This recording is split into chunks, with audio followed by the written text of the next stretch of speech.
क्या आपने कभी सोचा है कि हिंदी साहित्य में आधुनिक युग की शुरुआत आखिर हुई कैसे?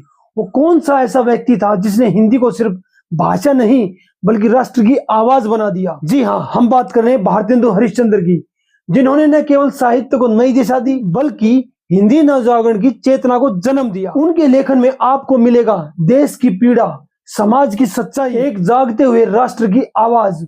भारत दूरदर्शन से लेकर पत्रकारिता तक, समाज सुधार से लेकर भाषा विज्ञान तक, भारतेंदु हरिश्चंद्र ने हर क्षेत्र में क्रांति ला दी। तो आज की इस वीडियो में हम समझेंगे हिंदी नवजागरण में भारतेंदु जी की क्या भूमिका थी। चलिए देखते हैं। नवजागरण का मूल केंद्र मनुष्य और उसकी पीड़ा, उसको समझते हैं। भारतेंदु देश की राजनीतिक स्थितियों का लगातार नोटिस लेते रहे हैं। नवजागरण के केंद्र में मनुष्य है, मनुष्य की स्थापना है, मनुष्य की पीड़ा। उन्होंने देश की तत्कालीन परिस्थिति को परख कर उनकी दुर्दशा के विषय में लिखा है। रोहू सब मिलके आहू भारत भाई, हा हा भारत दुर्दशा न देखी जाई। भारतेंदु की लेखनी का पूरा सार इन्हीं पंक्तियों में मिल जाता है। जरा सोच के देखिए, 19वीं सदी का भारत चारों तरफ राजनीतिक आर्थिक की गुलामी में जकड़ा हुआ। ऐसे में ये पंक्तियां सिर्फ कविता नहीं है, ये उस दौर की हर भारतीय के दिल की चीख है, एक आवाज है। भारतेंदु जी ने तो बस शब्द दे दिए हैं। ये केवल विलाप नहीं है, जनता को जगाने का कॉल टू एक्शन था। चलिए आगे देखते हैं और क्या बताया है। आरंभिक राष्ट्र की नींव धन की निकासी का विरोध। वे केवल भावुक नहीं थे, उन्होंने भारत की गरीबी के कारणों की स्पष्ट समझ थी। भारतीय राष्ट्रवाद के आरंभिक केंद्र में अंग्रेजी शासन की आर्थिक आलोचना थी। यह राष्ट्रवाद नवजागरण की ही उपज था। उन्होंने कहा है, अंग्रेज राज सुख साज सजे सब भारी, पे धन विदेश चली जात यह बड़ी ख्वारी। भारतेंदु के विचारों को समझने से पहले सबसे जरूरी पहलू को समझते हैं, वो है उनकी गहरी राजनीतिक समझ।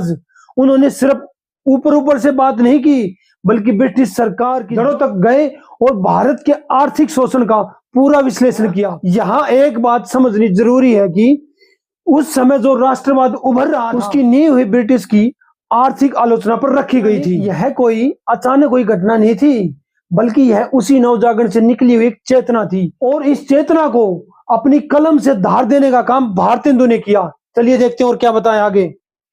अंग्रेजों का बाहरी सुख दरअसल भारत की आर्थिक शोषण ही था। भारतेंदु जी ने रूढ़ियों पर प्रहार कैसे किया और सामाजिक सुधार की क्या रूपरेखा थी उनकी। भारतेंदु की आलोचना केवल राजनीतिक ही नहीं थी, उनकी गहरी सामाजिक भी थी। भारतेंदु असल में बड़ी दूर की सोचने वाले समाज सुधारक भी थे। वो एक ऐसे मॉडर्न समाज का सपना देखते थे जो अपनी अंदरूनी कमजोरियों से आजाद हो। उनकी सोच अपने समय से बहुत बहुत आगे थी।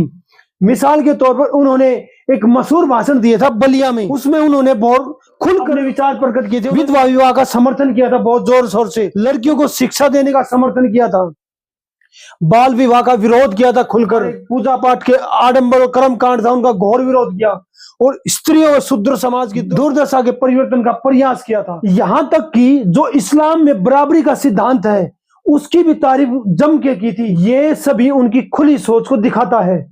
चलिए आगे देखते हैं और क्या है। हीन भावना से मुक्ति और स्वतंत्रता प्रधान चेतना कैसी थी उनकी। नवजागरण की पृष्ठभूमि में दो संस्कृतियों का संक्रमण था। यूरोप ने स्वयं को सभ्य बताया और भारतीयों को असभ्य बताया था।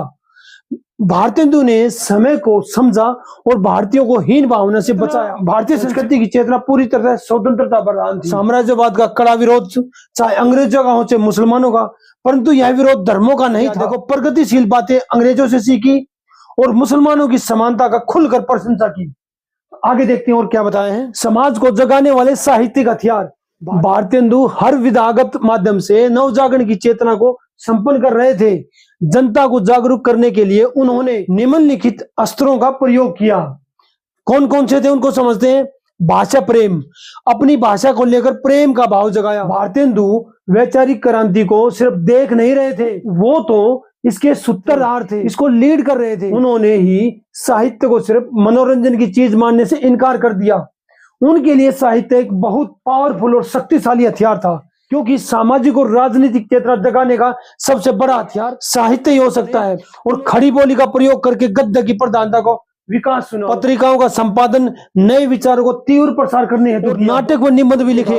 अंधेर नगरी, भारत दूरदर्शन नाटक खेले गए, लिखे गए, क्योंकि वे उस समय की सामाजिक जो समस्याएं थी उनको दर्शाते थे वो, इसलिए उन्होंने अलग अलग तरीके से नवजागरण को पूरा सहयोग दिया। संपूर्ण चेतनाओं युग की अंतर्विरोध कैसे था देखिए, भारतेंदु के साहित्य में नवजागरण की चेतना पूर्ण रूप से मिलती है, परंतु इसमें उस युग का अंतर्विरोध भी स्पष्ट झलकता है। कैसे देखिए, राजभक्ति क्या थी? भारतेंदु का दौर बड़ा कंफ्यूजिंग था। एक तरफ रानी का शासन था तो वफादारी दिखानी पड़ती थी जिसे राजभक्ति कहते हैं, दूसरी तरफ दिल में अपने देश के लिए गहरा प्रेम था यानी देशभक्ति। उसकी लेखनी में ये दोनों चीज दिखती है जो उस दौर के कश्मकश को सामने लाती है। आज के लिए इतना ही, मिलते हैं अगले वीडियो में। धन्यवाद।